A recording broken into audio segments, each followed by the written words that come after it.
My name is Ruth Mutanda, and I'm based in the UK, West Yorkshire, Leeds. And yes, my day. Let me start by telling you what I was going through health-wise, and the reason why I chose to start my day as such. I used to suffer quite a lot with hay fever, and I was asthmatic as I think from the age of 3 or 4. I can't remember very well, but up until I was I think I was in my late 20s. And then I met this other lady. Then she said to me, "Oh, why don't you start your day by drinking 4 glasses of water before you brush your teeth? It will clear your system."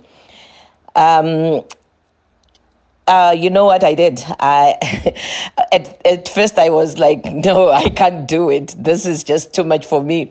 But then gradually I just thought, okay, why can't I just do it?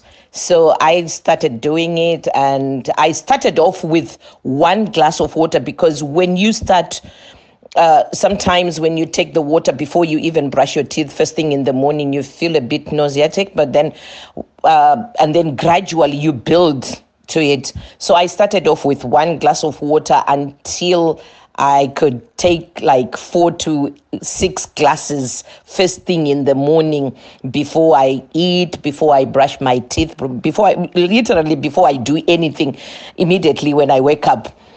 And indeed, it helped my asthma, and it helped by clearing the sinuses. So to date, I still take that water first thing in the morning.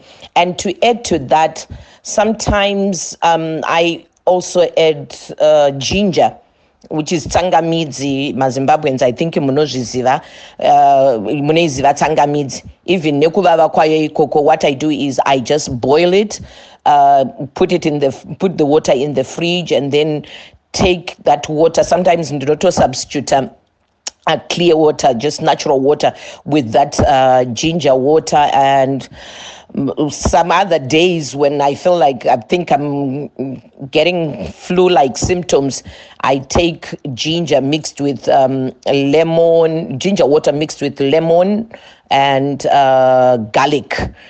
That helps. And then I also exercise. At one stage, I had problems with my back. I was coming from work and it just locked from nowhere, and I ended up in hospital. But then after that, they couldn't find anything wrong with my back. So up till now, it's still a mystery why my back locked. And I was down for about 3 months. But then I just thought, no, I have to go back to exercising. I'm an exercise freak. I do exercise. I go to the gym. At the end of the day, every day after work, I go to the gym around 8 or 9:30. I spend like an hour to 2 hours. And my gym buddy is my son, who is 23. So I go to the gym. If I don't go to the gym, I walk.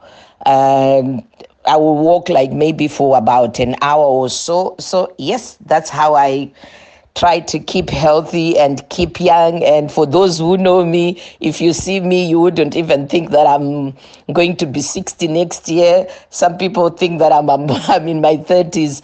But yeah, it's because I try to keep healthy. And yeah, that's how I go about keeping healthy. Thank you. And the other thing is, on keeping healthy, I just wanted to encourage everyone on the platform to go for your checkups. Ladies, please don't forget to go for your checkups. MOT in Indonesia, I call it MOT. It's good to have your checkups, because that way ausikurera chirwere for quite a long time, and then by the time you go kwa doctor wako ndine ma-symptoms aya, that's when they will find out kuti no, there's something wrong with you. And sometimes it's a bit late, or it's right on the spot. So I think maybe just kungo ask for your doctors just to check on your to do your full blood work. Kungo check kungo is everything okay. Even men, I encourage men, because I know men, most men, they don't want to go for checkups. They think that they are quite healthy all the time, but by the time they realize that they are not feeling well, maybe it will be a bit late. So I do encourage people to go for MOT to their doctors every now and again, just like you do with your car. Go for MOT, and that's how I've managed to keep myself healthy. The way I heard about the Ghana investment program is I had it through my friend, my childhood friend. We went to school together. She's also based here in the UK. She went to visit in Ghana about 3-4 years ago, and then when she came back, that's when she told me that there are opportunities in Ghana. But then she made a move, because I was a bit hesitant when she told me about it. She made a move and she went there to investigate on how to get into the program and how she can start doing business in Ghana. And she gradually got all the information, and when she started doing the business, that's when she encouraged me to go there. And this was in 2019, when COVID had just started. And she went there. Unfortunately, lockdown happened when she was there. So I think that was the biggest opportunity for her now to explore and find out how does how can one get into business there in Ghana. So after lockdown, she said to me, I think you need to come and see for yourself what I'm doing. So this year, in May, I decided to pack my bag, and yes, I found myself in Ghana.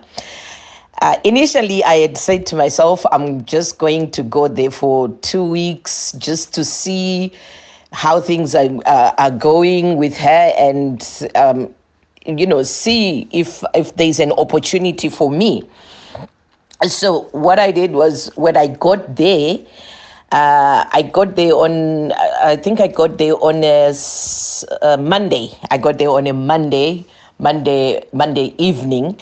Come Tuesday morning, my friend came. I was booked into a hotel. I booked myself into a hotel, although she had said to me, come and stay with us. But then I just thought maybe I can stay in the hotel and try and explore on my own as well, instead of her showing me around. So she came first thing in the morning, and she said to me, right, business starts now. So let's go. I'm going to show you what is on the ground. Yeah, so we went out of Accra, which was like about 4 hours drive out of Accra. And we visited one farm which is owned by a Zimbabwean lady married to a Ghanaian. And well, my friend had already made arrangements for me to go and see what she was doing on the ground. Well, she's doing very well. And she told us all the negative aspects of investing and the positive sides of, investing in Ghana. And what was left for me was just to make up my mind, Kuti, do I really want to invest or not? So from there, I explored other avenues, which is mining. And all I can say is, guys, there's a lot of opportunities in Ghana. The opportunities, there's a lot one can go into mining, one can go into farming, of which when it comes to farming, one really has to be very, very careful. There is a lot of land in Ghana, but what you need to do is, before you buy the land, is you need to engage a lawyer, and then the lawyer needs to do a search. That land still available, or yakatotengeserwa somebody else, because normally they double sell kunevano, because Ghanaians are a bit the kind of so one has to be very careful. That's one thing that people need to be very, very careful about when you want to invest in Ghana. You need to be very, very careful and make sure that whatever you do, you have to engage a lawyer kuti ange aripo achikusainira mapepa. So what we did was, the first day we went kunona that lady, and then the second day we went around looking Kuma farms, the land that was available, and to contact with my estate agents. The reason why I was doing that, because I thought maybe I only have like 2 weeks. So that's why I'm going to set on that. And to be honest, inini, I'm a go-getter. I'm one kind of a person who is like, when I set my mind on something, I just want to go and do it. So without wasting time, we started to look around, and we went around. By Thursday, I had identified like maybe about three lands, different lands, and then that was identified by Thursday. This is a person who had just arrived on Monday. And we took a break on Friday, and then Saturday we flew out to Kumasi, which is like maybe from Harare to, I should say, to maybe Bulawayo. So we flew out to Kumasi. In Kumasi, this is where they do mining. So we went to Kumasi, and I did spend like about 4 days in Kumasi, just exploring the Chitakonakuti. How does one acquire land for mining, and how does it work? How do you sell, and how do you get your buyers? And bear in mind, the reason why this is like fast tracking is because I had my friend who is already doing that thing in Ghana. So that was the fortunate or the lucky part on me. There was already somebody who is doing it already and who is well established. This is a person who is now like established for about 2 years now in Ghana. So I didn't really struggle much because I was with somebody who is well established. So with everything, even with the mining, you also need to have a lawyer. I verify the land that you're going to be mining at. Is it legit? Kana kuti maybe there's somebody who is already registered there, or there are more than 3 people, because sometimes you find kuti at the end of the day there are about maybe 3 or 4 people who bought that land, and you end up having nothing. Yeah, so the stage that I am at right now with investing in Ghana is that I'm now going back to Ghana, which is next month. I'm going back, and now because the search has been done on both the farming land and the mining land, it is legit. No one has bought that before, so I'm the only one who is going to be buying those pieces of properties. And right, so when I go back, I'm going to pay my money for the land, which is the mining land. The farming land is about I'm going to start with about 20 hectares. So when I go back, I'm going to buy that. And at the same time, when I go back, that's when I am going to get my residence permit,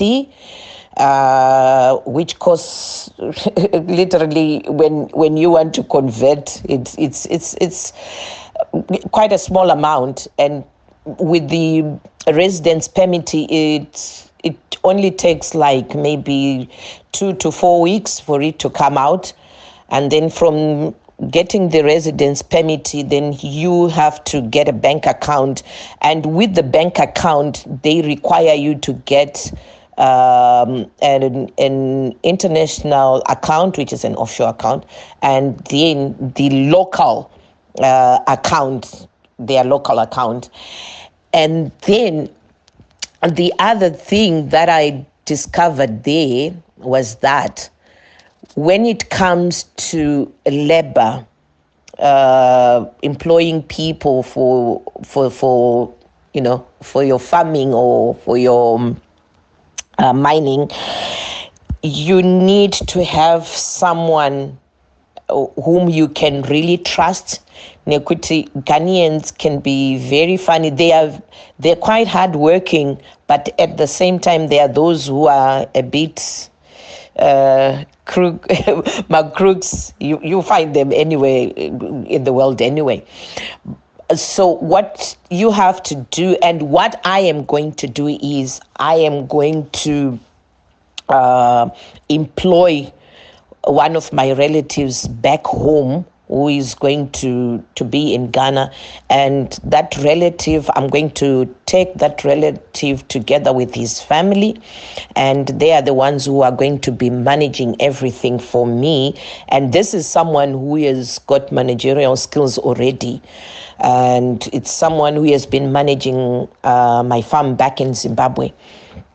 So, yes, you need someone who knows what he or she is doing on the ground. And with the help of my friend, I think things will be okay, as much as I will be in and out, because I also run businesses here in UK, so I will be in and out until such a time that I will go there and try and settle there. So yes, this is what is on the ground at the moment. And the other thing that I wanted to add is that there are a lot of foreigners right now in Ghana who have and who are still investing in Ghana. There are a lot of African Americans, Jamaicans who are coming in, buying land for farming as well.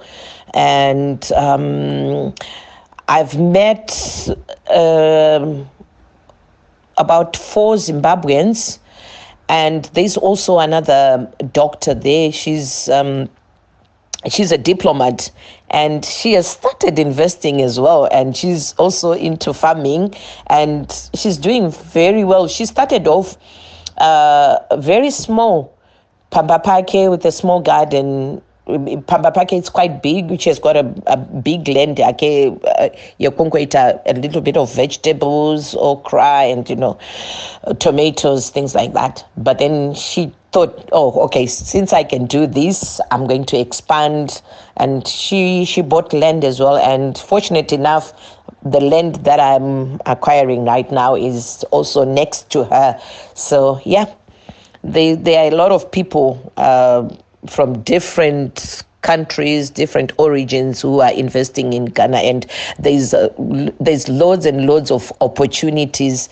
And if one is interested, I'm willing to assist, because I also got assistance from somebody, and I can direct you to the right people, even to those lawyers who will be able to help you. And when it comes to lawyers, again, the other thing is, don't just engage with any lawyer, because sometimes mangwe lawyers acho vanenge vane chikruku mukati. So you really need to have the right lawyers who are trustworthy to handle your issues or your cases, or whatever you want to call it.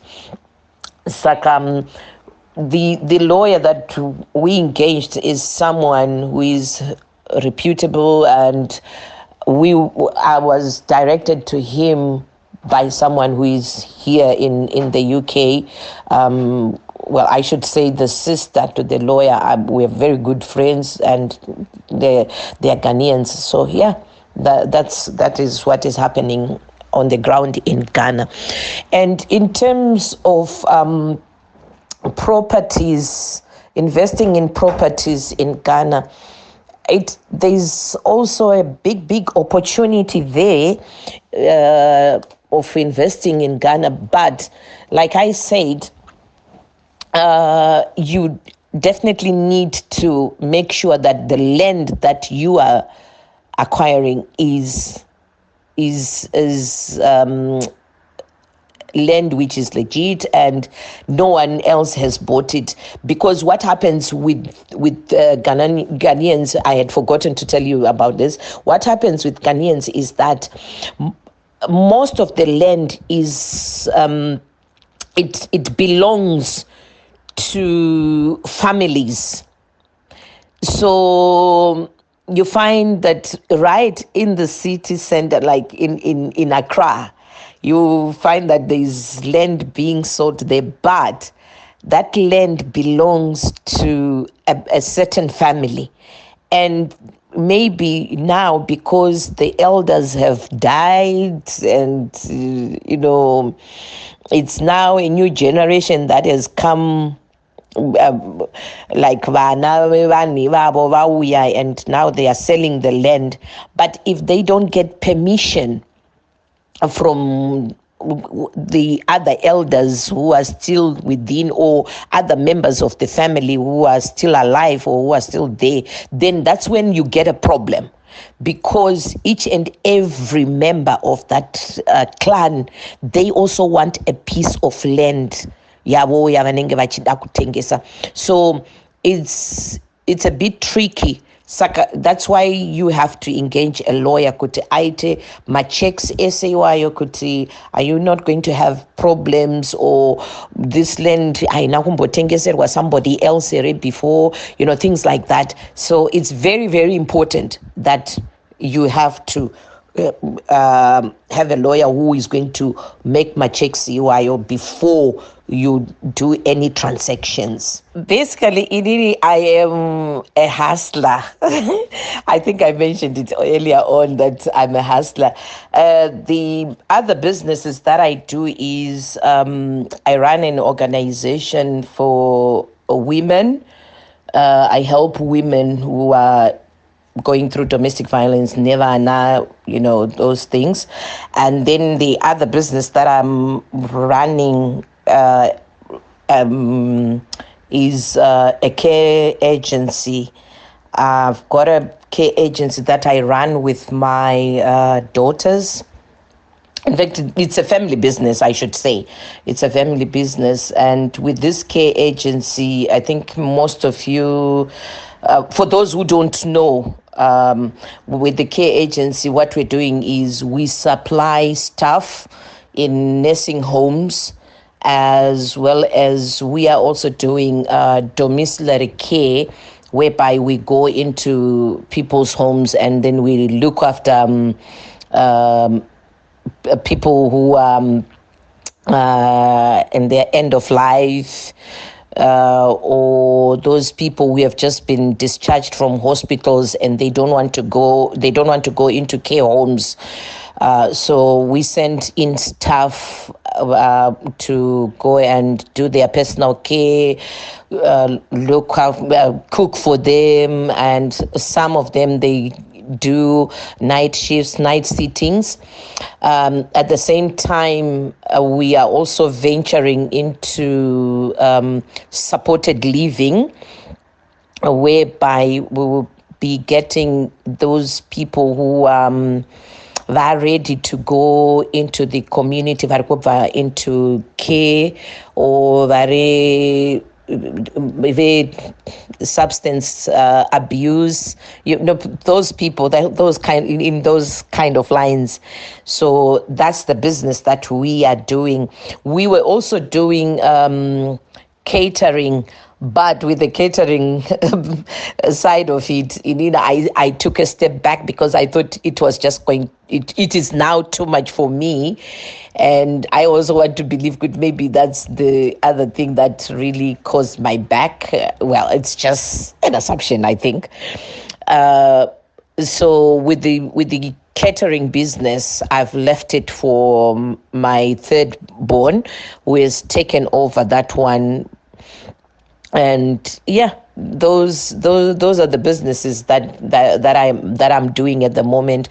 I also have a farm back home in Zimbabwe, but I do have somebody who is managing the farm. And yeah, those are the businesses that I'm doing. I'm a big hustler, to be honest. And right now, if somebody tells me there's this business opportunity, pachizezuru zvinonzi ramba waraira. Saka I'm that kind of a person who is a go-getter. Pachirongo, I'm a go-getter. I want to see can I do it or can I not do it? But I try to put my legs into it. If I think the seat is too hot for me, then I can back off. But if I can see I can do it, then I give it a go. If I fail, I fail. If I succeed, I succeed. So yes. And then the business, well, I don't know whether I should call it a business or a hobby, of writing books. Right now I'm on my third book, which is called oh my gosh, Bound by Culture. That's the third book that I'm writing right now. And maybe some people might ask, Kuti, where do I get the time from? I manage my time very well. Pandinenge ndichi traveler. That's when I grab my laptop and I'm writing. And sometimes instead of wasting my time on television, I just grab my laptop and then I write. I start writing. And don't get me wrong, I do have enough time to distress, and I take holidays. I do, but my holidays, if I take a weekend break, make sure I'm writing or I'm doing something. Yeah, so that's what I do. And again, I forgot to mention that um, I've got another project that I do, which is another business that I do, and I really have a big passion for it, which is yeah, cutting and designing, dressmaking, I should call it, and I've got a diploma in that one. So that one also I do it as a hobby, and most of my clothes and my daughter's clothes, I make them myself, and most of my clothes that I appear wearing kuma functions, I do make those.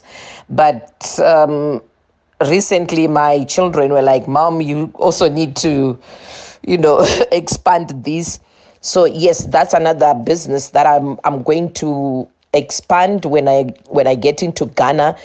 Palendi Papo, whereby I'll be doing farming. I'm going to be doing Zembachka, because Ghana has got so many talented women and men and women, I should say, vanogona kusona. So I'm going to be employing those people to be doing my outfits, bags and shoes, because that has been my passion since I was a kid. I took that from my mom. So yeah, and if you check my Facebook or my Instagram page, you can see the African attires and all those things. I do make those, and if one invites me for a function, or if I'm going to speak at any given time, because I'm also a motivational speaker. I forgot to mention that I'm a motivational speaker. I do travel quite a lot. I kwenda kunopama speeches all over. So when I'm invited, instead of going to buy a new dress, I grab a material and then I do make my own outfit, and then I'm ready to go. So yes, that's me. So those are the businesses that I do.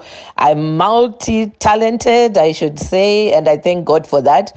So yeah, that's what I do. But don't get me wrong, I do have time to rest, because rest, I should also encourage people, could whatever you do, no matter how small your business is or how big your business is, you need to take a break, because if you don't, that's when you find people breaking down or banongozongo collapse, because the pressure is just too much. And that's the other reason why I've engaged my children into business with me. Instead of them working for other people, I've engaged my children to work for me, and we work as a team and we employ other people. Yeah, that's me. So yes, that's what I do. And then I forgot to tell you that I also work with also work in partnership with the West Yorkshire Police, because I live in West Yorkshire here in the UK. So I work in partnership with the West Yorkshire Police, and recently we are going to be I'm going to be in partnership with the border agency as well, and this comes in because the women that I work with, those vulnerable women, they are women. Some of them, the women, they don't have right to live in the UK. So the border agents will be involved, and it doesn't mean that those women will be deported. No. The border agency, the reason why we are engaging with the border agency is to help them, so that at least they can get their papers, because these are vulnerable women who are going through abuse or things like that. And here in Leeds, we have the Zimbabwe Leeds community, of which I'm one of the spearheads of that group, and I'm one of the founders, and I've been their deputy chairperson twice.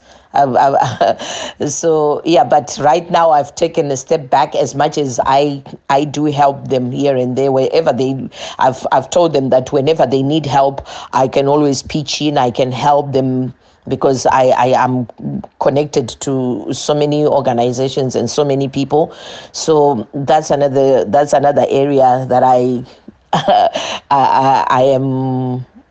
am engaged in with the Zimbabwean community, and within this organization, the Zimbabwe Leads community.